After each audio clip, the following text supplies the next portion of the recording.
Do you know that song? No. That is the best song. This is what I listen to every time. If I have an important set, this is what's going on in the green room.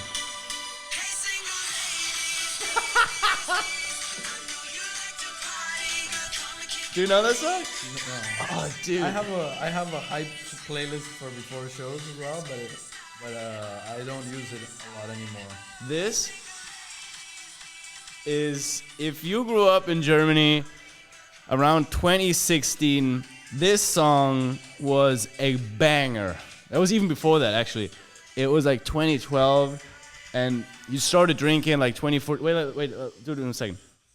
And this kind of song, this is what we party to. And if I listen to this now, it's like if you were like when you're drinking and you're 16, life is good. Like you are. You're 25 and you miss the good old days. No, I don't. I'm just reminiscing over.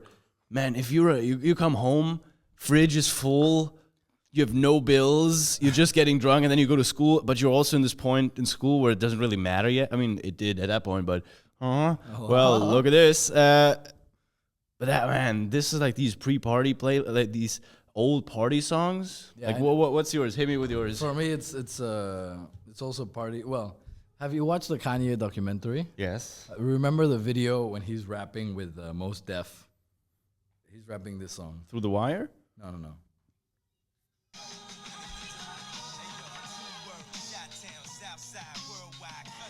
Rep that till I die.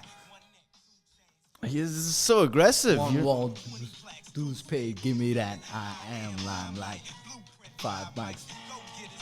Should have been signed twice. It's very interesting how different our Hotel accommodated, cheerleader prom dated, player hated, bootlegged it till the roof caved in.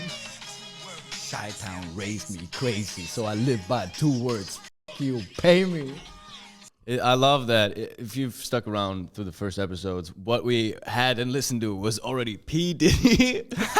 Now Kanye, Bro. Champagne Poppy. It's Separate the art from the artist. Yeah, that's what we do. We're separating success and us. That's what we're really separating here. It is rough. Let's talk about what we do when we're not successful, though. We're talking I don't even like. I'm trying. We're talking about going out and party. shit. Yeah, We've reached the conclusion right before we started hitting record on this episode. We have to party. If we want to party together, one person takes the lead because we realize we're 2 very different people, and I think it shows in the way we get ready for the spots, the playlist differences. Yeah, that's exactly. That's like this is me. Like I'm a 2012 to 2016 pop basic party dude. If you play the basics for me of this time, I go insane. And those are the clubs I like. I also go insane, but in like the complete opposite way. Yeah, I go a good insane. You I go like, bad insane. fucking bah, you know? Yeah. Nah, but I think, yeah, like the tastes and the ideas are so different. Yeah. That it just has to be like, one person takes the lead and the other person follows. yeah, and I can do it. Worst case scenario, I'm gonna get a lot of like Material out of it. yeah, I'm gonna like laugh a lot at all the shit I'm annoyed by. You know, like we'll go to the same club and I'll be there. You'll be having a great time. I'll And be you're in just taking notes. I'll be in the corner staring at all the people that I hate and be like, that's 5 minutes of roasting. Oh, for sure, man. You know what I realized? If we go to a club like that, the only girl I would want to hit on is the one that looks like she doesn't want to be there. Yeah. I'd be like, you too? Like, let's Yeah. go to complain in a corner. Like, But I yeah. think that's the fun thing. And I think if we go there, the other person is not allowed to complain. Like you can take notes, like of all the stuff you want to be roasting. I think I can roast. I can't complain. I can't be like, Yeah, oh, this roasty. sucks. But like, Exactly. Yeah, you got to be in. You got to be like, this is like, I'm still in. This is ridiculous, but I'm Yeah. still with it. you for taking me here, but this is. Oh, Yeah. this is gonna be great. I Yeah. think, and it's because it's so different. Yeah, it's because right now we're talking about that one, but let's talk about where the places I'll take you. I don't want to go Yeah. there. You know what happens at Bruno's places? We do drugs. Hedonism, drugs, nihilism, Oh, dude, despair. Dude, let's. I bro. don't think I can talk about quarterly earnings at your parties? I don't Nope, think they're nope, big fans of spreadsheets. They make earnings once a quarter. Yeah, man. This is last episode we're talking about Ausländer raus. This is funny enough. Like I think that's the two parties they're talking about. Those are our two different parties. No, like I like to party with the weird Germans, Yeah, like the artsy Germans, like the. I actually think Sus is a good balance because you have both people. because you have 3 dance floors. They have techno, they have basic music, and they have like Reggaeton sometimes. reggaeton, like the upper one, the front room. Yeah, it's cool. And I am slowly becoming warm with the Berlin party scene, like more artsy, more weird stuff. Dude, it's interesting because before that I was always like, miss me with that stuff, and now the more I not necessarily go out, but just actually accept the city and also summertime. I'm like, you know what? Let me give all of this a shot. I was just a hater for like 2 years now. summer's gonna be cool. I'm very excited.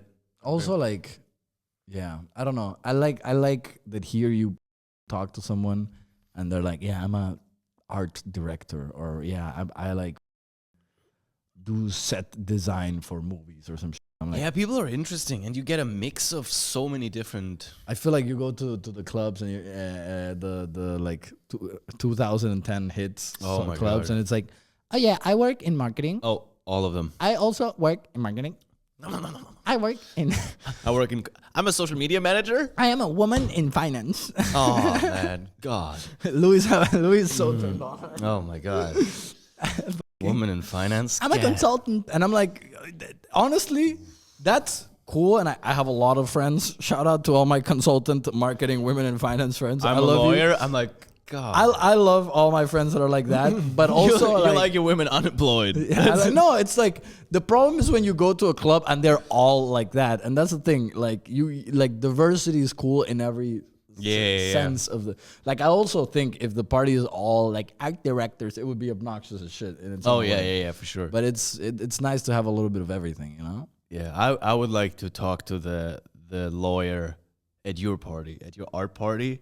That's who I'm gonna bond with. We're both gonna be like, how's the quarter going? How you doing? But well? see, the lawyer at the artsy party, That's who you want. Yeah. Fish out of water. She's trying new things. open-minded, like Yeah, cool, that's not like what's a up. fun like I in like the bubble. exactly, dude. I like sometimes I talk to people like friends of mine that are in a bubble, and I'm like, holy you assume everyone makes like 3K net a month. Oh, like, yeah, literally minimum. That's you think like that's like That's for the average. yeah, for you, anyone that doesn't have a 3-bedroom apartment right now is like, are you okay? You know, and What it's- happened? Why did you get fired? Yeah, like you think weed is a hard drug or something like that. Like I'm like, bro, come on. Like I'm not the ketamine king or some shit.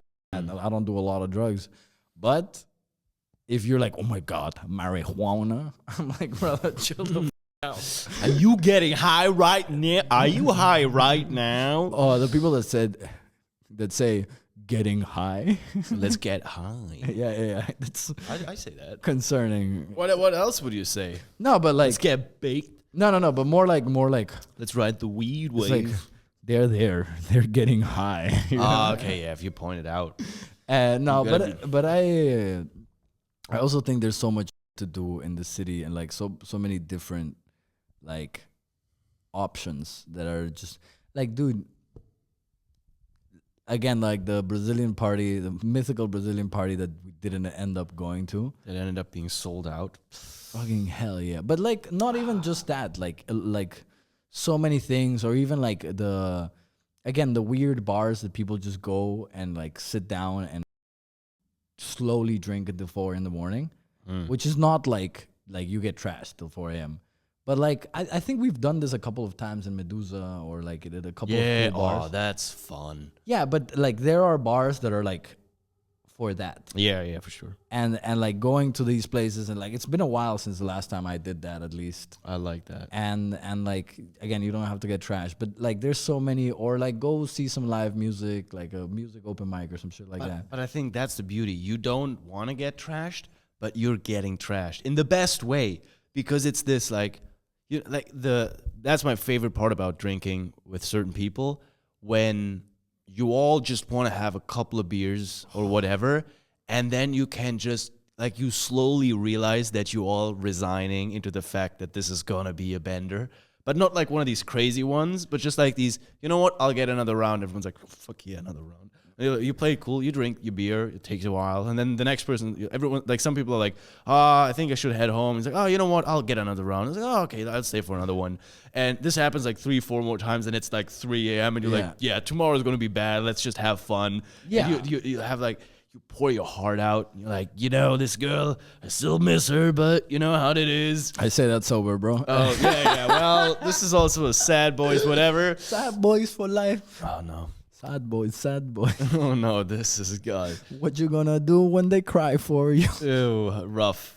But I like those benders. Yeah, man, no, those dope, are the bro. best. They're dope. And then you like, it slowly gets, you see like the morning light, and you're out, and you're like, yeah, this is not good. You're Okay, like, no morning. Well, not no morning benders, but yeah. that's that. You know that the next day is gonna be tough. Oh, I hate it when I'm going to bed and the sun's coming out as I'm going to bed, and I'm like, fuck. This is gonna be rough. And that's the other thing. We have so many friends that do that shit on a weekly basis. Oh yeah. Like that. I'm not saying we should, but like we could do this. We're shit. on the opposite side of that spectrum. Yeah, We're yeah. just like not doing it at all. Ever. Yeah. But yeah, I'm also thinking of all the lake things. This summer, Lake season. I vow, dude. I fucking vow to get like outdoor drinking like a motherfucker. Yeah. And not even just, well, I was gonna say not even just drinking, but mostly just drinking. Like this has become. Bruno just got flagged for one of his Instagram reels for what was it? Like it was TikTok that Ti- like those. TikTok- They were like gender-based violence. Yeah, and it's we're me gonna- making fun of a female friend that's not getting laid, and her roasting herself about it, Palma. And TikTok was like, no, this is discrimination. Jeez, we're gonna be like drug, like what is it? Promoting drug habits. Yeah, promoting bad habits. Yeah. This is not gonna be. Nah, but dude, like This could be also like a cool name. Bad habits. bad habits. I like it. Yeah. Okay, you know what? I- By the time the first episode comes out, we change the name 5 17 times. Okay. But dude, like just the you know what? I'm gonna invest, dude. I'm gonna invest in a cooler. Oh yes. Invest. This is not a purchase. Oh my This is an God. investment. Dude, you get a little cooler. You get a cooler. You pack that shit with beers, ice. You go to the park. You go Lake. to the lake. Dude, not even like, because the lake is like an hour away, right? Not every time it has to be the lake. It could be like, dude. A park, but if you the feeling of a cooler, it's different. If you just get your beers at the Späti and they're cold, that's nice. But the act of bringing a cooler, it means something. Because like getting one at the Späti, you don't know if you get another one. If you have a cooler, you're here to stay. You're ready, bro. You're ready. Like this is good. Like this is happening for a while. Like Yeah. we're not going anywhere. Dude. Oh, And you that's know, fun. like Berlin parks are not like just regular parks. Like Berlin No. parks are fucking huge. Like if you live in another city, you need to understand that the park in Berlin, you could like sometimes, not all of them, right? But a lot of them, you can walk 15 minutes in any direction and you're still in the park. Yeah. Like there's these like Volksparks or like, every district has their own like Volkspark, and which it's is big. It's huge. It has huge. like forest sections and shit like Yeah. that. So it's like you can like, again, if you go to the lake, which is 1 hour away, you're more in nature. But in the park, you can feel like a light you're version good. of that. You're good For sure. Like, I remember first summer in Berlin, I think it was, there's like people bring speakers and they'll have a party in the section, like big speakers, and they'll have a party in the section of the park. you walk 10 minutes, you don't hear the music, there's another party. Yeah, exactly. And that's the kind of thing where I'm like, bruh. Man, I saw this the other day. I was biking to a spot.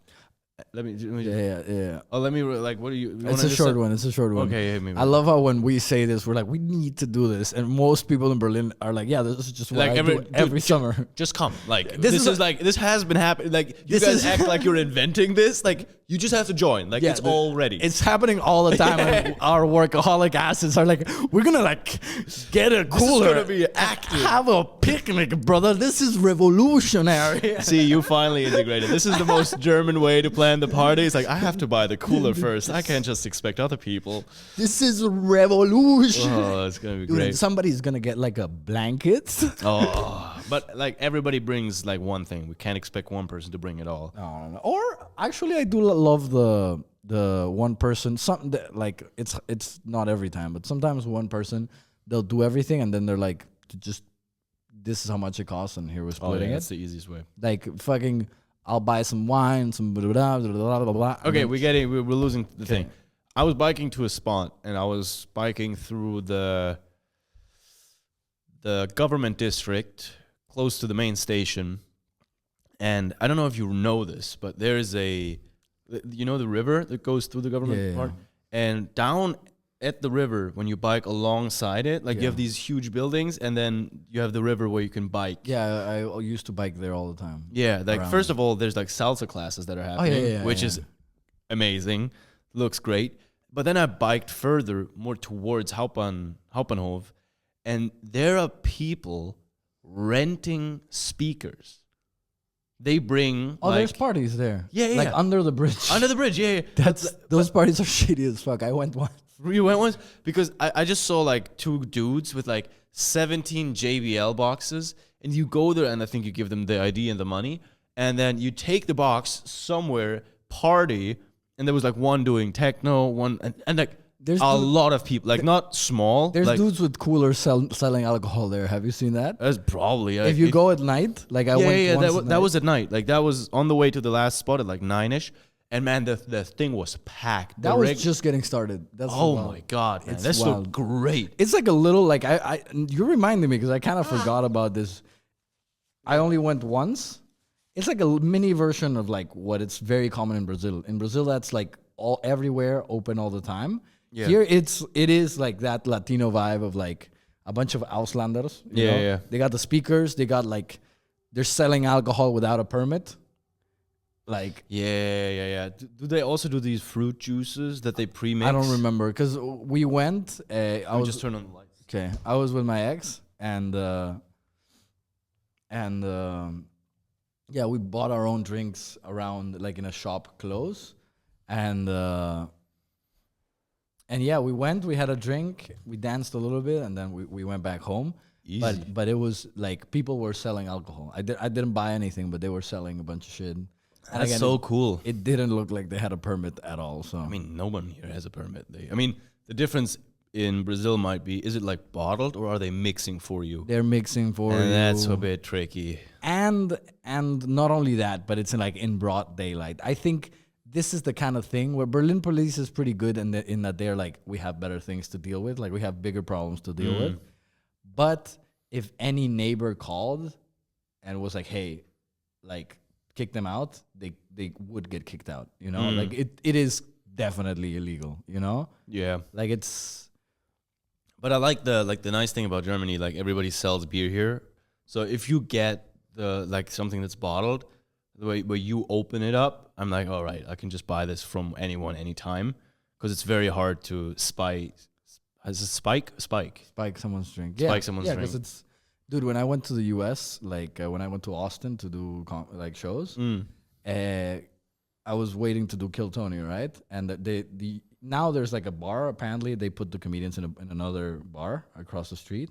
But before you would just wait in the back alley behind the mothership, behind the comedy club, and it was all the comedians, like just like again 100+ people sitting there, like talking to the few comedians they know or whatever, all the crazy weird people. Yeah, we were all there, and some guys, the ones that went more often, they were like bringing chairs or like all these kinds of things. They were already ready. They had like a lawn chair because you would wait for like hours, right? Okay. And one dude came with like a cooler and he was selling shit, like just bottled water, like I don't remember if it was beers or not, but the cops came and they were like, yeah, dude, you can't.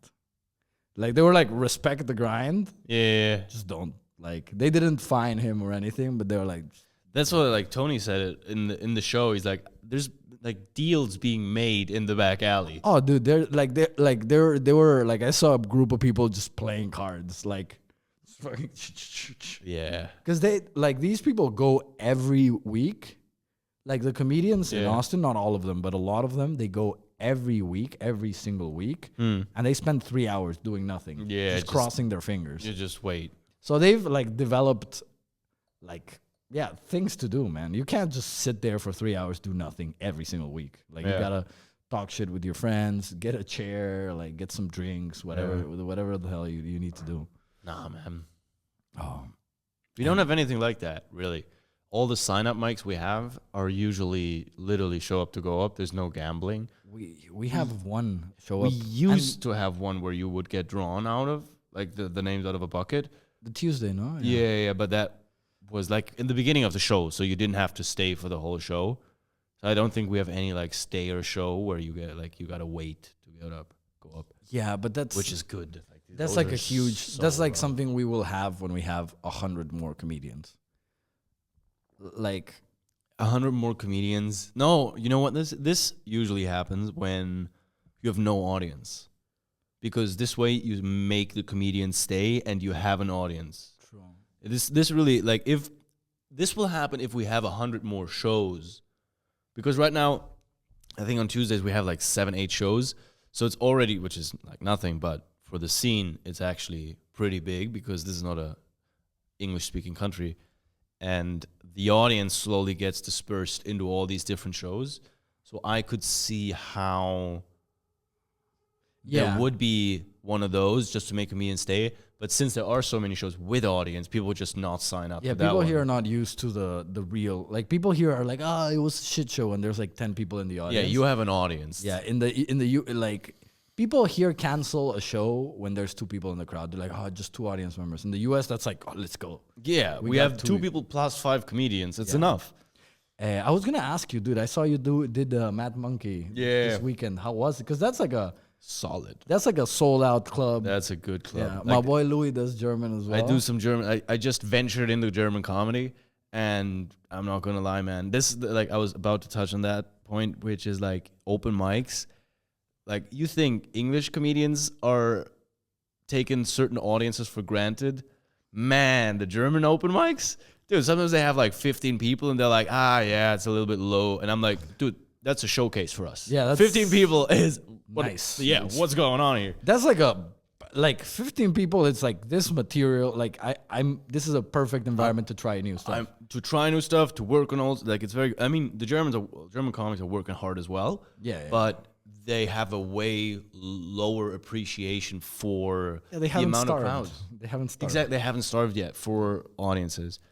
But Mad Monkey Room was great, man. I've heard that's like one of the best rooms in Berlin. Oof, it's I love to play there, and that was kind of the tryouts. Now I was doing the Wednesday and Thursday, and Wednesday was opening, Thursday I was closing, and now they were like, "Oh yeah, you're on the weekend shows." Yeah, They pay well too, right? Yeah, I don't know if you want to say, but I heard. I mean, I'm not going to disclose the amount, but like it's okay for the weekdays, and the weekends they said it's more. I never played the weekends, but man, having a proper room. That's beautiful. Oof, and like, Yo, by the way, how nice is Zeus when it's packed? Because I've done it with it like is. 20 people. I love it. Zeus is one of my favorite rooms. Man.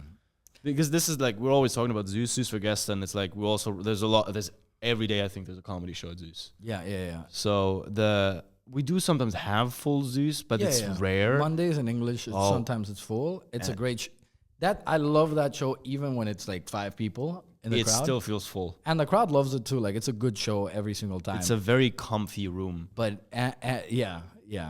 But when it's 20, when it's 30, it's like. Yeah. And that I've heard the German shows have up to like 60 people in that room somehow. I don't think 60 is possible, but 50 or something. 40 something. Okay, nice.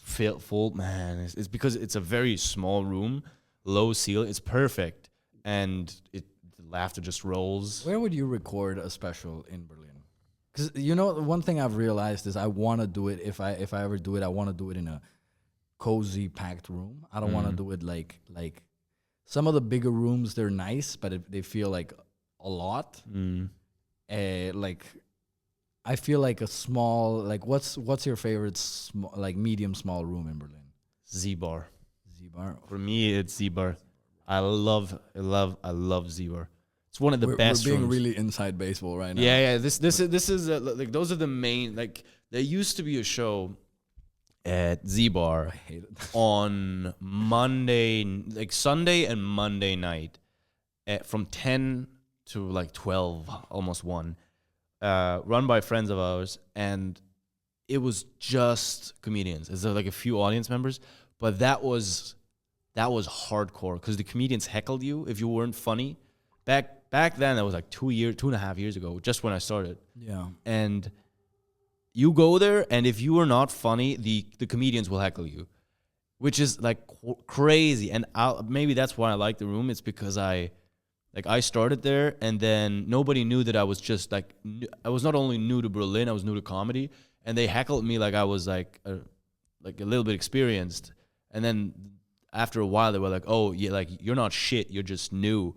And I'm like, "Yeah," and they're like, "Oh yeah, that was that was rough." But I don't know. I think it's so good when it's packed, and I feel like we've experienced Yeah. it when it's terrible, so it makes you appreciate it more when it's packed. But it's cozy. It's like a bigger Zeus. Yeah, and it feels like it's also it has the perfect background. It really looks like a proper show. It has the seating is the cinema seating. It used to be an old cinema, right? Oh yeah, it's great. So, and I think they still show some movies there sometimes. I'm not sure, but I just know it has a vibe to it that's it's really nice.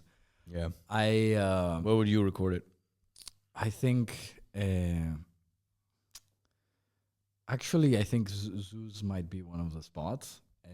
Yeah, but that would be like Louis playing the comedy store, just in terms of like how small the venue is compared to but what you're able to sell at that point. That's the thing. It's more about the quality of the recording. Because that's the thing. For me, I mean, I get it. Or I would have to ask comedians, like the professionals. But when you film your special in a theater, you shouldn't be thinking about selling tickets and making money. You should be thinking about getting the best special possible. Yeah, that's about the video. That's So- no longer about showing off that you Exactly. could sell a theater. Exactly. And you're selling theaters already. So it's like for those nights, do the venue that's going to be conducive to the best Show. like the best film, you know? And I think in Suze, you could put one camera in the back, one camera in the side in that thing. And I don't know if that's not enough angles, but like the intimate crowd, you know? I've seen Sasha filmed in Caracas, and that was also really nice. After they rebuilt it. Yeah, after they rebuilt it. That was also a really nice room. I like it. So Caracas, also cool. We're just in the long form. We're gonna just show pictures of all this in the video. So if you Yeah, watch we it. really need to change the topic. Yeah, let's change topics. But I think that's the Caracas when they rebuilt it. That's a great. It's also a nice one.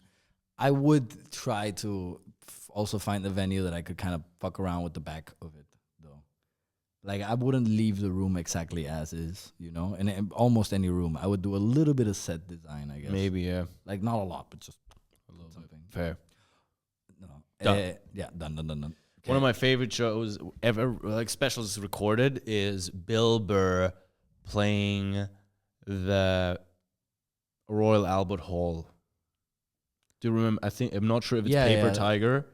It could be Paper Tiger. I think, or the one before. Not sure.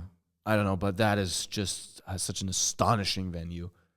You know which one's killer? It's more recent, but live in Austin or live from Austin, but Shane Gillis. The first one? Yeah, so that's I went there. That's Creek in the Cave in Austin. It's a smaller venue, no? It fits. I don't judge me if I'm wrong, because I've never asked about the capacity. Yeah, But I think it can't be more than 200 people that it fits. I mean, that's great.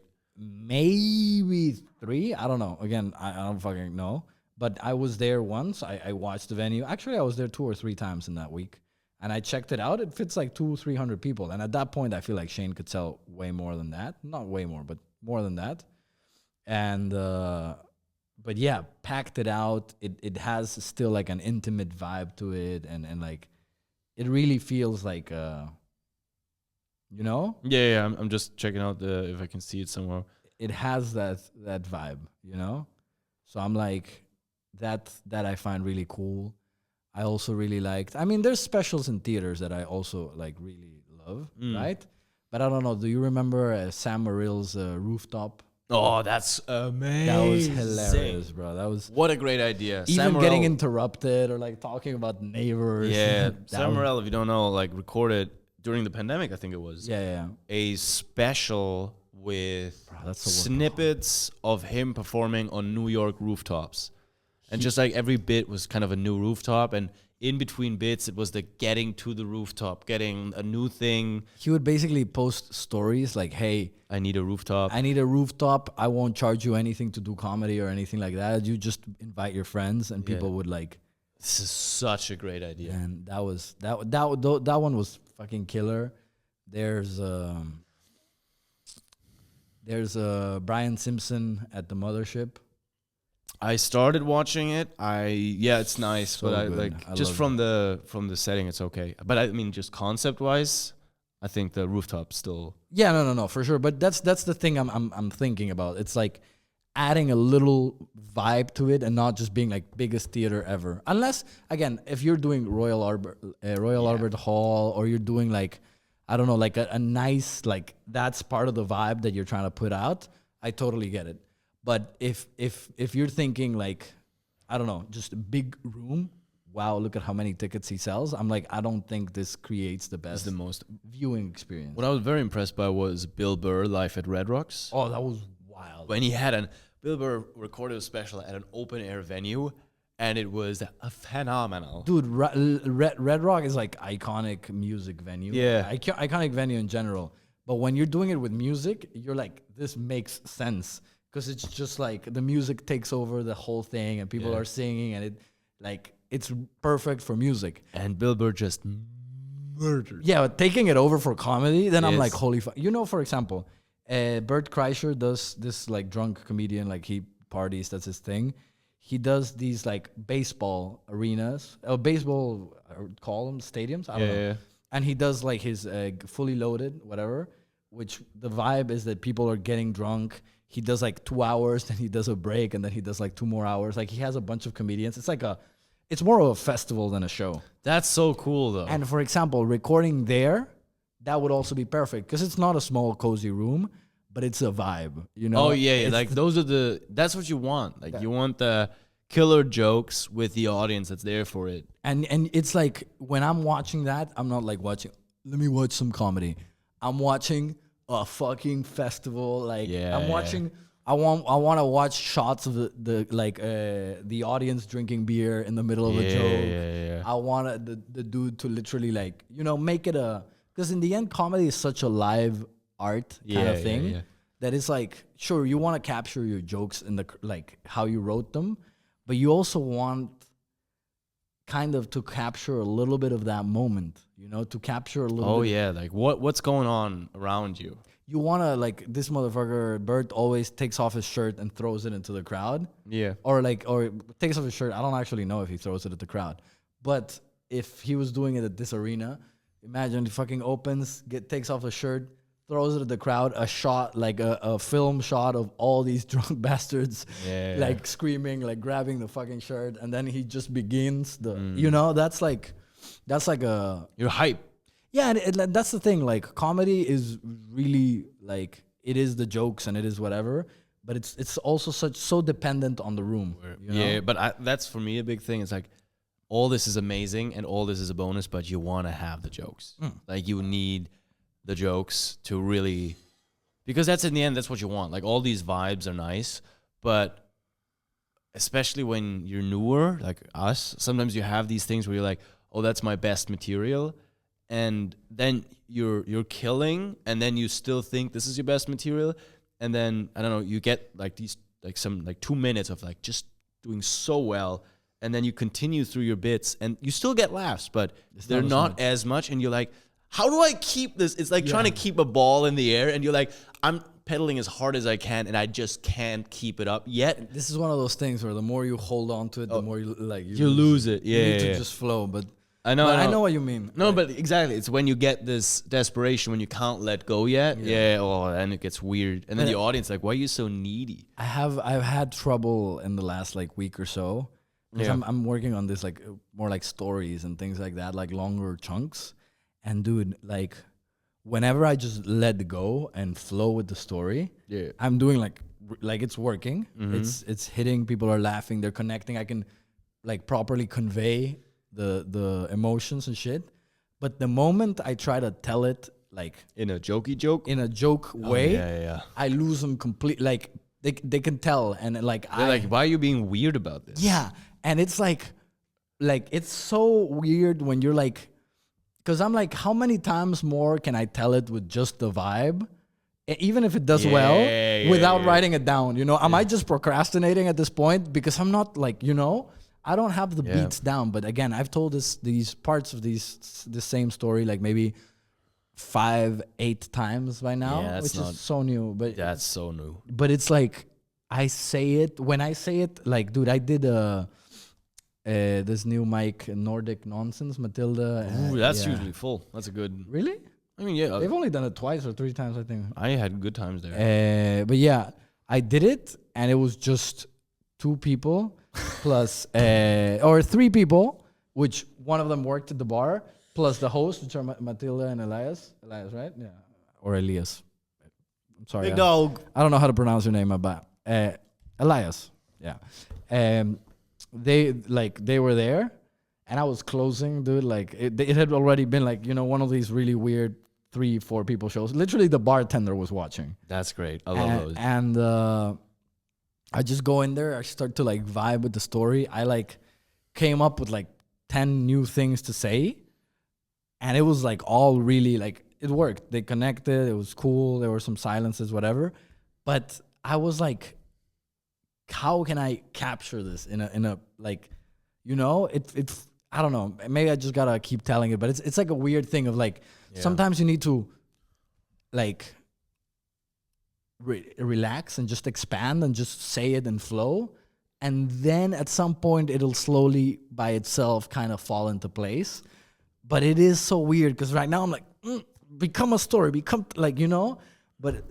Nah, I think I just gotta, or maybe I'm just being lazy. I need to write more. But it's like, I agree. Like say it, and then it slowly dies into the best way to say it, because you feel like this is a very like you get the feedback instantly, and you're like, I said it now 3 times, and nobody gets this part. So it just you're editing on stage, and you're like, okay, I just don't say it the next time, and then it becomes shorter and shorter, and you realize like, well, even though I'd love the audience to know all the details, they really just care about those 2. Yeah, they don't need this, they don't need that. Exactly. And then it becomes better and better and better. So what I do now is I just like say it again and again and again, and just try to capture the tags you really like. Yeah. Just write them down somewhere so you know, and then forget about them. Don't try to remember them and incorporate them. If they don't come up naturally, just let it go. I like them. And I think Seinfeld said it's like, if you can't remember it, it's probably not, it wasn't worth it. Which, I mean, is like 2 different things. Like, write down the idea and write down all the things. Yeah. But that's a good... After a while, you feel like you got it. And then you can write it down and edit if you want to. But that's good. I like that. But it's so weird to know that there's no, like... It's, like, such a strange process because... Well, actually, yeah. It's, like, not... It's not that you have to do the same thing all the time. It's, like, you gotta freestyle a lot. And then... make it tight, and then you freestyle again, and then you make like it's not like if somebody were to ask us how to write comedy, it's not do this every day. It's do this, do a lot of exploration, and then condense it, and then do a lot of exploration again, and then condense, and then when you think you have it condensed, actually try to flip it on its head one more time.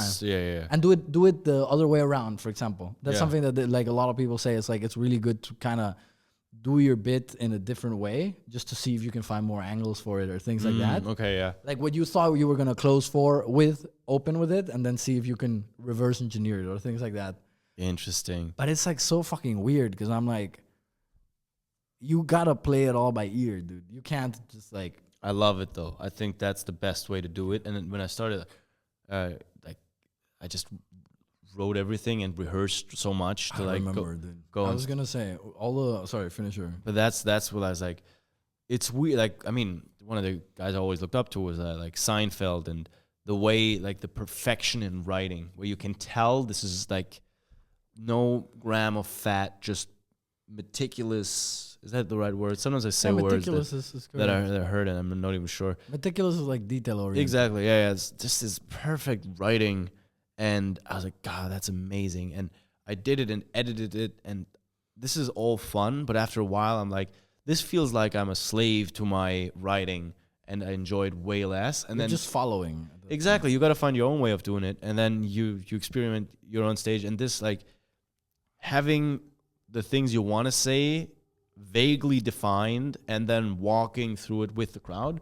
That's so much fun, because they tell you You like, can incorporate the live feedback. Exactly, and you're able to, like, If you're following the script, you are following the script. yeah. If you're talking without a script, you're leading. You're guiding the crowd through your idea. And they let you know, they're like, this is not funny. I don't get it. This is like yesterday in Dresden. The people were like, what are you talking about? And I'm like, oh, okay, like, I need to add 2 more lines to this. And they're like, oh, okay. It's like when you move too fast. Yeah. So you're like, oh, Or when you thought something was gonna be obvious, and then they're confused. Or when you think something's gonna be silly and they think it's concerning, like, you know, you get to like, oh, you think I'm weird for this, you know? Like, oh, this yeah, live. for sure. I was gonna say, I remember, like, and I also find it funny because you a lot of times you mentioned Z-Bar as one of your like places where you like learned a lot from comedy. Yeah. I remember a few of your first sets at my show at Herman Schultz Oh, yeah. as well. Like that was when you were like new. Yeah. And I remember script Louis, like, Man. like very static. And I remember because that was a hard show, especially for a new person. Yeah. Because I was also new and I was a shit host. Which, yeah, that was a cold room. dude, that was a cold room. Like, I would put on good comedians and they would still struggle. And they would like, and again, it made me the comedian I am today. I learned a lot. I'm also happy for that. But I remember you going up there in the cold, and you were like new with your fucking script, and oh my God, you were like struggling, brother. I was just doing my thing, dude. But it's also so nice to see how far you've come, because I'm like, bro, like, sometimes people like Lucas, for example, like, just friends of ours are like, see Louis after like 2 years or whatever, 2.5 now, right? Something like that. They're like, oh, this dude is a fucking natural. He's hilarious. And I'm like, no, he's not, bro. Like, And I fucking started with and the nice thing about the way I wrote back then was it's the way you can edit. Oh, it's so nice. Yeah. Like, if you say everything the same way every time, you're like, oh, I got a laugh here. No laugh. That line has to go. Like, you're so fast in making things tighter. But you that's what I mean with, like, you can go that way, or you tell the story and you edit by and default. I think eventually it does reach. Like, I have a lot of jokes that I've just riffed on, and then they get to a point where, okay, the last 10 times I've said it basically the same way, with the same punchlines, the same order. Now it's kind of static. Now I can write it down and I can do that because it's already so ingrained in the way you, like, it's so natural. Yeah, now I know how to say it. Yeah. And like, now I can write it down without being confused. Yeah, the writing down is now just capturing. More than like documenting rather than creating. And then you can use the document to do that. But yeah, I literally remember. I think I've told you the story before, but I remember one. Now we can edit this out if you want. But I remember one set that, again, I was a terrible host. Fucking so new, crowd, like, I would say once every 4 times I had a good hosting set. Most of the times I didn't. I remember one time you got a 5-minute spot, you did 3 minutes and you just bailed. This was maybe the first or second one you did, but you did like way less than your time, and you were like, I don't remember if you finished all your jokes or I finished all my jokes. And then you were like, I'm fucking out. And I wasn't ready, and I was like, what? And I just went up, and I was like, God, this is... And now, like, dude, I did it a couple of times. And you did it a few times. I did it at Zebor as well. I was just like, But now it's hilarious because now you could never do that. oh, I don't want to. Like, You don't want to get off stage. If somebody forgets to give you the light, I'm like, oh, I'm doing 20. yeah, you would like, Like, you literally. didn't I feel like if somebody like forgot to give you or like I don't know if there's if the host like just has something to deal with in the back and he's too distracted to go up after you could just go on for 30 minutes nonstop. Easy. That's I remember that. Like Z-Bar as well. Bro. Minute 3 or so at Z-Bar, man, comedians heckling. You're out of jokes. There's no audience, so you're just really playing to an empty room. I hate it. People telling you, tell a joke. And you're like, I'm fucking trying. Those are the jokes. And then you get, I suffered in that place. oh, so same. much. But in a weird way, I think that's where I was like, oh, I think that's what comedy is. Like, I thought those were shows you do. Like, I started in those shows, and I was like, oh, I still like to do it. And then you play real shows, and you're like, whoa, you guys are so nice. Yeah, but that's when people ask you, like, oh, how are you so comfortable in these rooms? And I'm like, man, because I suffer. played for no one. Yeah, but I do think like I did feel like a lot of the times the comedians were a little too Heckling. Yeah, 'cause- heckling too much. yeah. And I was like, bro, like, or I guess it depends. If you just went there to fuck around, Yeah. then it's fine. But like I never got to work on a joke there, or very rarely. Resilience. Yeah, exactly. It was Resilience. It was kind of like cross training. I wouldn't call it like because I would see some people like just go up and say horrible shit, and the comedians were like, "Holy fuck." You know the typical like when you do something you're not supposed to do. Yeah, and everybody laughs, and you're like, "This was not a good laugh." Yeah. And like the comedians are dying, and the two audience members in the front row are like, "This is horrendous." Yeah. Like what the hell is going on? Oh yeah. And that's the kind of thing where I'm like, this is not this is not conducive to good comedy. This is like either shock value or like when you go, God, I suck, or like sometimes you see it that it's like just the back of the room is laughing. Yeah. And I'm like, yeah. So for me it was a weird, but again, it's still good because it taught me to focus on the front of the room. Yeah, you play for the front. You don't care. Like the back's heckling, doesn't matter. Like address it, but you want to play for the front. I told it yesterday. This was the most inside baseball. Yeah. We gotta wrap it up. It's been like 50 minutes, guys. I told it yesterday when I was in Dresden. I told the crowd, like at some point, I did a new joke. It didn't work, and then the two other comedians were laughing, and the crowd was silent. I was like, if they're laughing, that's bad. Yeah, like it's usually exactly the opposite. If you're having fun, they're not having fun. If they're having fun, we have a problem. I think there's a very rare it's insanely good of a joke. Yeah. When the comedians are dying laughing after hearing it like 4-5 times, and the crowd's also laughing. Yeah, that's good. But We're working on that, guys. Right now, we're wrapping it up. Thank you so much. If you stuck through this, you're an absolute trooper. That was the most Bad Habits, the Inside Baseball edition. Bad habits, venues, and things we like. Guys, thank you so much. We'll see you next time.